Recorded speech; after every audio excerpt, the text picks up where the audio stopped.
मत्ताईची चोकटली खबर 20 अध्याय।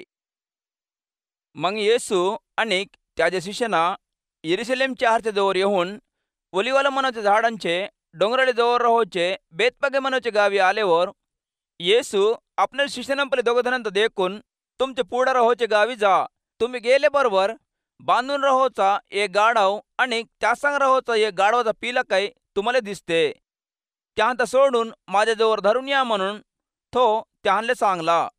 कोणी रहो तुमचं काही म्हणले ना ते प्रभूले पाहजे म्हणून सांगाव। सांगास तो ते गाढवंत धाडून देते म्हणून सांगून त्यांता धाडला।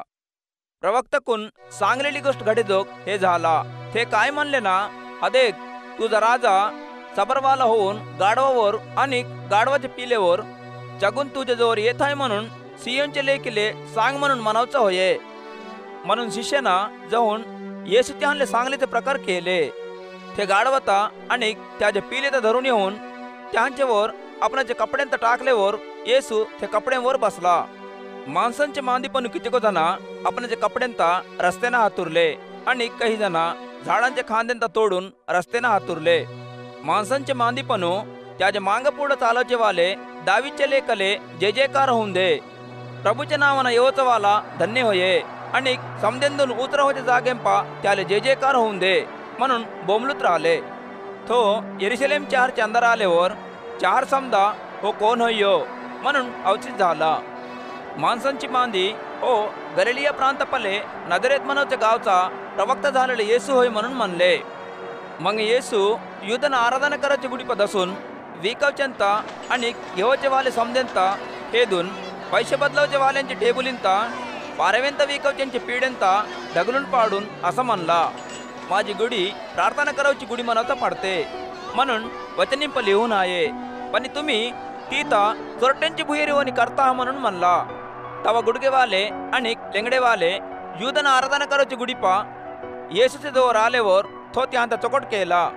पण मुख्य कटोडे आणि कानूनी बोध करावचे वाले तो केलेले चमत्कारांता आणि दावीचे लेखले जय जयकार होऊन दे म्हणून युद्धन आराधना करावची गुडीपा बोंबलूत राहोचे नाहले पोरांत देखून रगिले येऊन यानी सांगावचा ऐकूत आहेस की म्हणून त्यात पुसले। त्यासाठी येसू मी ऐकत आहो म्हणून म्हणला।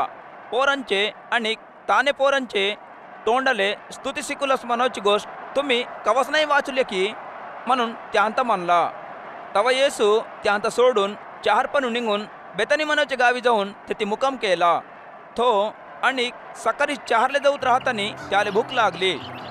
तवा रस्त्याच्या पక్కने राहोचे एके कटुंबरीच्या झाडात देखून त्याचजवळ गेल्यावर त्याच फक्त पानसपणी आणि काहीच नाही दिसला म्हणून ते झाडात देखून आता पण तू कवच पंडिंग नाही लागेस म्हणून म्हणला। संगच ते कटुंबरीचे झाड वारून गेला। शिष्यानं ते देखून अवचित होऊन कटुंबरीचे झाड का जल्दी वारला म्हणून एकसंग एकला म्हणले। त्यासाठी येसू तुम्ही विश्वास राहून अनुमान होई नसला राहिले ना, हे कटुंबरीचे झाडाले झाले ते आताच करावचं नव्हे, पण हे डोंगरात देखून तू उठून समुद्र पड म्हणून म्हणले ना तसेवनीच होते म्हणून मी तुम्हाला पक्का सांगतो। आणि तुम्ही प्रार्थना करत राहतानी काय मागतायो ते भेटतेत म्हणून नमले ना तुम्ही ते समदेता घेता म्हणून त्यांना सांगला।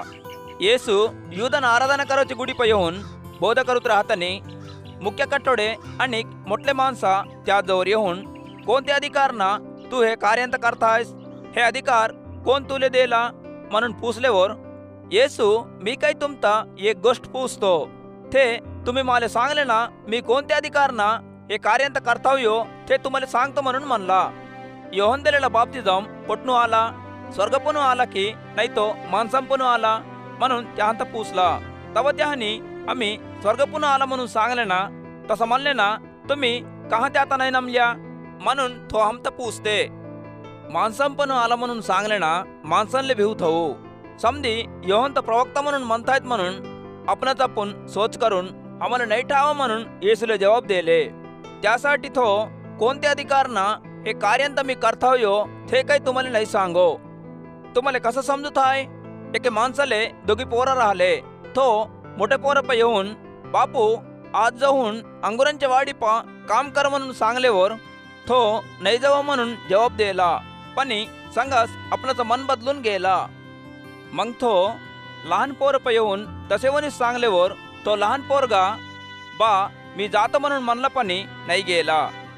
हे दोघांपण कोण बापाच्या पसंतीचे प्रकार केला म्हणून त्यांत पुसला. त्यासाठी त्यांनी मोठं पोरगस केला म्हणून म्हणले. येसू टॅक्स वसूल करायचे वाले आणि सिंडरपण करायचे वाले तुमधून काही अंदी भगवंताचे राजवाडे पद असतात म्हणून तुम्हाला पक्का सांगतो. योहन नियतीच्या मार्गेना तुमच्या जवळ आला, तुम्ही त्याता नाही नमल्या. पण टॅक्स वसूल करायचे वाले आणि सिंडरपण करायचे वाले त्याता नमले. तुम्ही ते देखून काही त्याता नमेजोग मन नाही बदलल्या. आणि एक उदाहरण ऐका.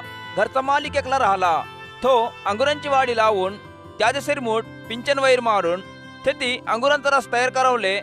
एक गोट्याची कुंडी कोतरून 3 मांडो टाकून दुसरे खेतीदारांले बटाईनं देऊन दुसरे देशले गेला. पंडिंग तोडोची वखत जोर आल्यावर पंडिंगंपला आपला हिस्सा आणवले. ते बटाईदारांजवळ आपल्या नौकरदारांचा धारल्यावर ते बटाईदारा त्याच्या नौकरांचा धरून एकाता मारले आणि एकाता मारून टाकले आणि एकावर गोटे फेकले. आणि तो अंदीचे दोन काही दुसरे जुगधन नौकरांचा धारल्यावर त्यांनी यांत काही तसेवनीच केले. आखरीले माझे लेखले मर्यादा करतात काय म्हणून आपण ते लेखता त्यांच्या जोर धारला. तरी पण ते बटाईदारा ते पोरत देखून हो हिसेनदार होये यात मारून टाकून याजे समते धंदवले तिथं घेऊन याट म्हणून आपण तपून म्हणून त्यात धरून अंगुरांच्या वाडीचे बाहेर टाकून देऊन मारून टाकले. म्हणून ते अंगुरांच्या वाडीचा मालिक आल्यावर ते बटाईदारांता काय करते म्हणून म्हणला. त्यासाठी त्यांनी ते वाईट माणसांता खूप कठीण मारून टाकून बरोबरचे वक्तिंपा मालकाले पंडिंगांता खंडवेजोगचे दुसरे बटाईदारांले ते अंगुरांच्या वाडीता बटाईना देते म्हणून त्याले सांगले. आणि येसू त्यांत देखून असं म्हणला, घर बांधवचे वाले फेकून दिलेला गोटास मुलेचा मुख्य गोटा झाला. हे प्रभुकुनुस झाला. हे आमच्या डोरेनले अवचित मनाची गोष्ट तुम्ही वचनिंप कवच नाही वाचले की. म्हणून भगवंताच्या राजवाडेता तुमपण काढून टाकून जोकटले काम करायचे माणसांले देवाचं पडते म्हणून मी तुम्हाला सांगतो. आणि हे गोट्यावर पडावचा वाला तुकडे होते पण हे गोटा कोणावर पडते यो त्यात नुज करते म्हणून म्हणला. मुख्य कटोडे आणि परिचयना तो चांगले उदाहरण ऐकून आमच्या बारे तू सांगला म्हणून चोवून तो त्यांनी त्यात धरवले वखत देखूत राहिले. पण माणसा समधी त्यात प्रवक्ता होई म्हणून चोवले. त्यासाठी त्यांनी माणसांले भियले.